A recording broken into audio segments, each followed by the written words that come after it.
Well, the Greek Orthodox Archdiocese of Australia has become the latest religious institution to suspend its church services due to coronavirus. The decision comes a week after church leaders in Greece sparked a massive outcry by insisting its method of communion would not spread the virus. Here to tell us more is reporter Manny Tsigas. Manny, decision has really been a bit of a long time coming now. It certainly has, Bev. I'll take you right back to the beginning with this one. As you mentioned, the Church of Greece's ruling body, the Holy Synod, released a statement last week trying to quell fears about whether its method of communion would exacerbate the spread of coronavirus. Now, in Greek Orthodox ceremonies, people line up in front of a priest holding a chalice filled with wine, which is served to everybody using a single spoon. Now, at first, the Holy Synod insisted this method certainly cannot be a cause of disease transmission, sparking a backlash in Greece and a lot of questions for church leaders here.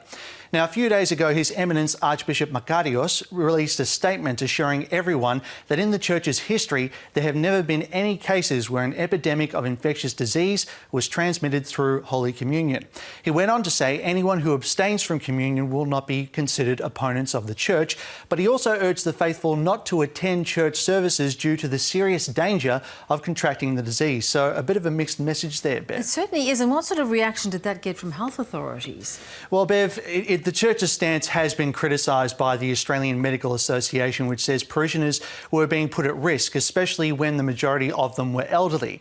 In Greece, it remains a very sensitive issue. At one point, the Holy Synod said that it would reduce church services to just an hour every Sunday until the government stepped in to impose an all-out ban. Now, one epidemiologist that I spoke to in Athens says it's simply a matter of science and faith coexisting.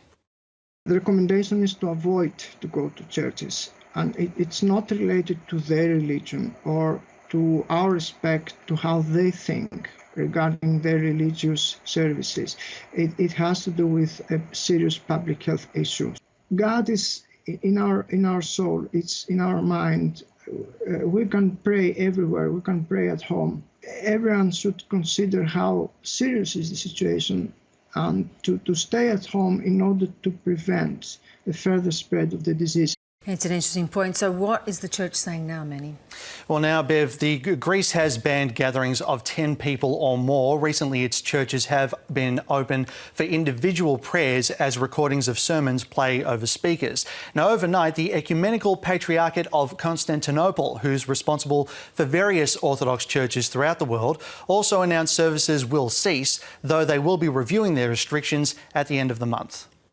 What must be limited and suppressed in these extraordinary circumstances are gatherings and large congregations of people. Let us remain in our homes. Let us be careful and protect those around us. From our homes, strengthened by the power of our spiritual unity, let each and every one of us pray for all humankind. Now, meanwhile, the Greek Orthodox Archdiocese of Australia has stated its churches will be shut from today. Priests will still hold liturgies behind closed doors and funerals with only immediate family present. Now, the world has tried contacting the Archdiocese several times this past week to clarify a few of the issues raised, including communion, but Bev, they've yet to respond. Thanks for staying on the case, Manny.